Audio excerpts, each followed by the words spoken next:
Well, phase one was about getting as many people vaccinated as quickly as possible, which is why the hub was so effective over the past 3 months. But now Dr. Kia Parsi says this second phase is more about those one-to-one visits with your primary care providers or pharmacies and people trying to get their shot.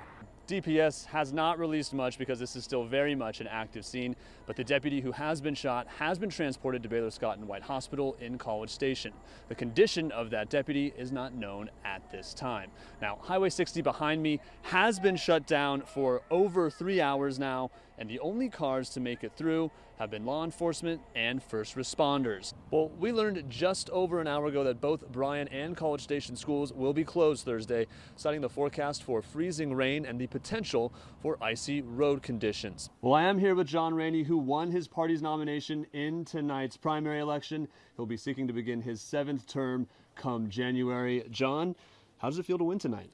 Well, it feels great, and I have to thank everybody that helped me, my staff, my family, which is here with me. Now, crews just finished draining a pond and they found no traces of the boy. Now, while that's very good news, the Grimes County Sheriff says they've received no evidence or leads on where Christopher Ramirez could be. Well, you could feel a little bit of tension as this meeting got underway tonight. Not everyone could even fit inside because the turnout was so high. Now, those who spoke tonight voiced a number of concerns, some demanding for accountability, while others were asking for people to act more responsibly.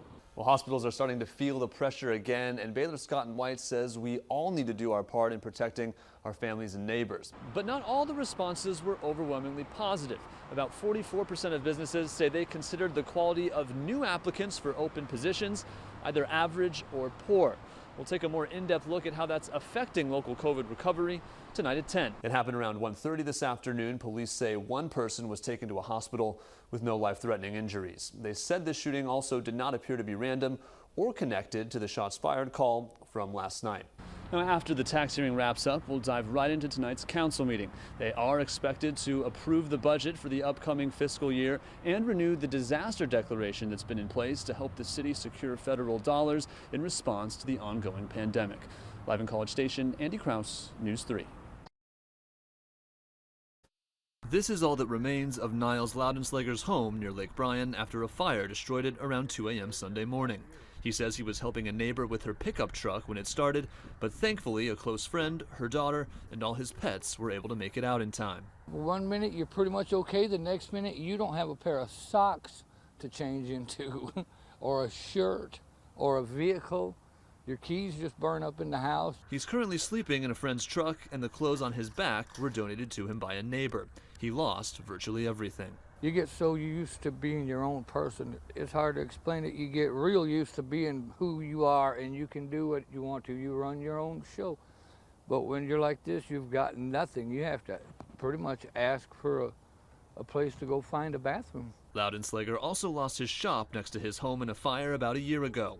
It's where he kept all his woodworking tools and golf clubs, all the things he needed to pursue his 2 biggest loves in life. It's still taking its toll. I don't know where that's going to stop because I've never had a fire in my life.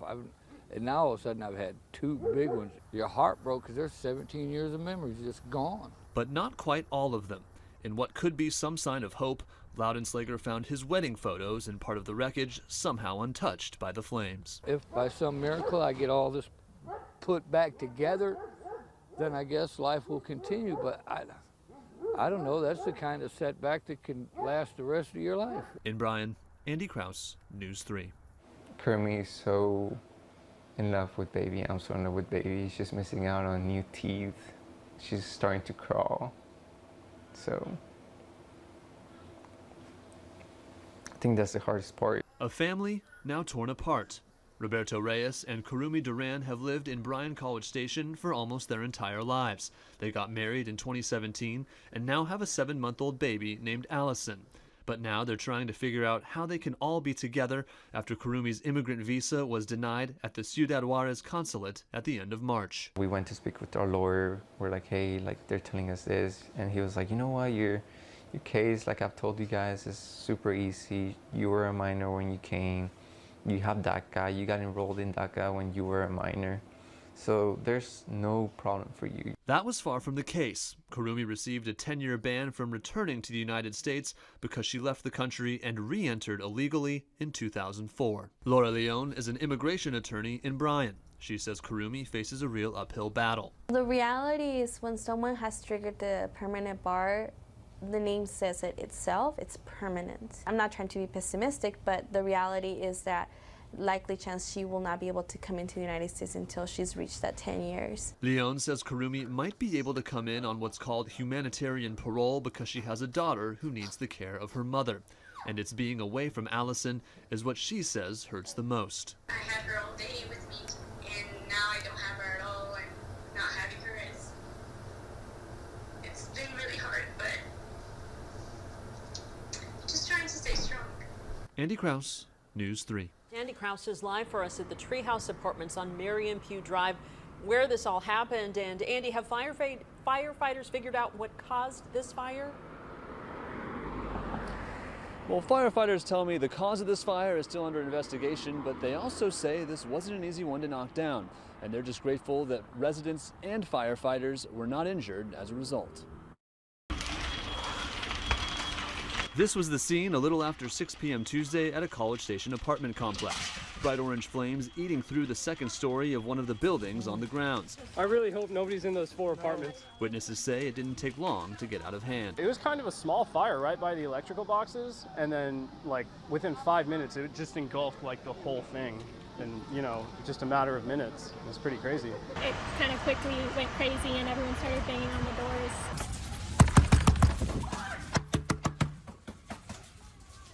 Fire, get out. Jadeja was one of those people who banged on some doors to help get people out. I knocked on all of them except for that one because that one was already right by the fire. I couldn't get to that one. College Station firefighters say it's unclear if anyone was inside the second floor burning apartments at this time, but no one was killed or injured as a result. One dog was treated on scene and later taken to a vet. It's a difficult challenge because of a courtyard. You know, we don't get to see the whole view of the building, but our guys did a great job. They made a super aggressive offensive attack and was able to get the fire out very quickly. Jadeja says it was the first time he's witnessed anything like this, but he's just glad everyone is okay. I just couldn't believe what was happening. I never thought I would ever experience something like that. It was pretty insane.